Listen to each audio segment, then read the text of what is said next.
Hi friends, मैं doctor Avinash Shukla और मैं आपको आज सावन के महीने में यानी सावन का जो महीना है वो महादेव का बहुत प्रिय मास है। महादेव का नाम लेके, हर हर महादेव का नाम लेके हम शुरू करते हैं कार्यक्रम को। महीने में जो सावन का महीना होता है वो आध्यात्मिक रूप से बहुत अच्छा माना जाता है, लेकिन इनमें कुछ चीज़ें खाने पीने की मनाही की गई है। जैसे हम नॉनवेज नहीं खाना है, दही नहीं खाना, कढ़ी नहीं खाना, लहसुन प्याज नहीं खाना है। इन चीज़ों को ना खाने की हिदायत दी गई है अध्यात्म में। और अगर इनका सेवन करते हैं तो हमारे जो महादेव हैं, देवों के देव महादेव, वो रिष्ट हो जाते हैं, ऐसा अध्यात्म में कहा गया है। लेकिन इन चीज़ों का वैज्ञानिक नज़रिया भी है। तो वैज्ञानिक नज़रिया क्या है, इन बातों के पीछे क्या वैज्ञानिक कारण है, इसको हम इस कार्यक्रम में देखेंगे। कार्यक्रम का शुरुआत हम इसी से करेंगे कि सेहत से कौन कौन सी ऐसी कंडीशन है जिसमें हमें ये चीज़ें नहीं खाना है और कौन सी चीज़ें खाना है।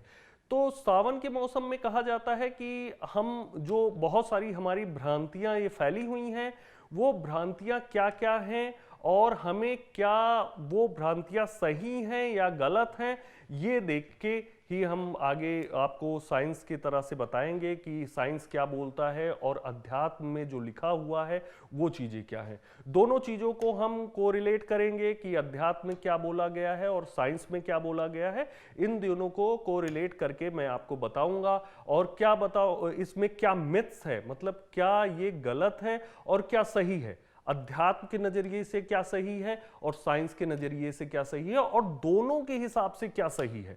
हमें दोनों को व्यू को लेके साथ चलना है जिससे हम पूरी तरह से ठीक रहें। अब पहला जो हमारे बारिश के सीजन में यानी सावन में जो पहला रोग कह लो या पहली बीमारी कह लो जो आती है वो कोल्ड कफ की आती है। कोल्ड कफ को कैसे हमें ठीक करना है, कोल्ड कफ पहले ट्राई करते हैं। कोल्ड कफ क्यों होगा? कोल्ड कफ जब होता है जब आपका रिस्पायरेटरी श्वसन तंत्र जो है वो कमजोर होता है।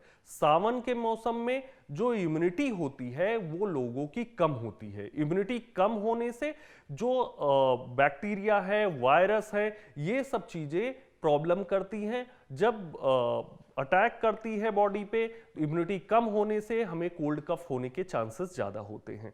बारिश के मौसम में कोल्ड कफ इसीलिए ज़्यादा होता है कि हमारे शरीर की प्रतिरोधक क्षमता कम होती है। बारिश के मौसम में virus, bacteria, algae, fungus, lichen प्लेनस, इस तरह की चीजें बहुत ज्यादा ग्रो करती है। क्यों?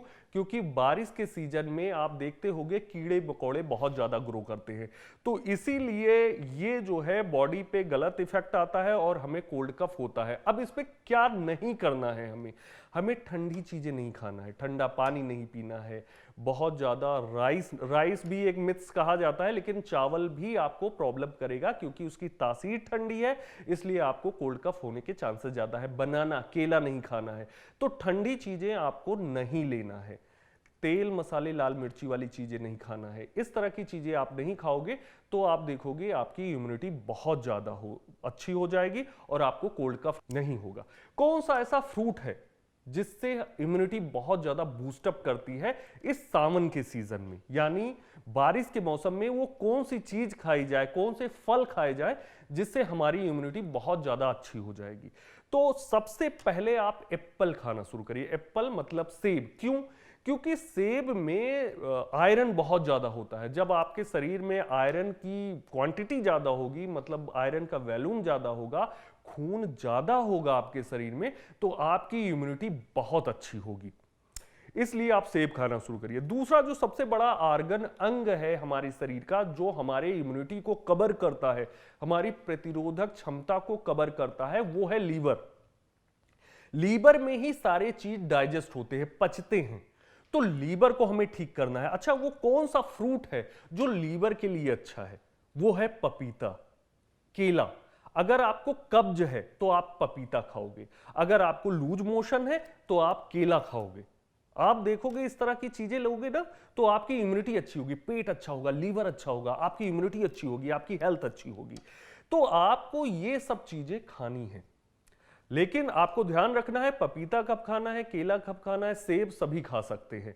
आप सिट्रस चीजें खा सकते हो जिसमें विटामिन सी है, इस तरह की खट्टे मौसम संतरा, इस तरह की चीजें खा सकते हो। तीसरा, बहुत सारा ये लोग पूछते हैं, पेशेंट पूछते हैं कि जो हमारे जो ओल्ड एज में जो डायबिटीज है, जिनको डायबिटीज हो गया है, शुगर की बीमारी हो गई है, उनको कौन सी चीजें करना चाहिए, क्या करना चाहिए जिससे उनको प्रॉब्लम ना आए। शुगर के कंडीशन में क्या होता है, हमेशा शुगर ब्लड में बढ़ती है, खून में बढ़ जाती है, इसकी वजह से उनको प्रॉब्लम आती है। यानी लो शुगर डाइट, जिसमें डाइट में खाने पीने में शुगर कम है, वो चीजें खानी चाहिए।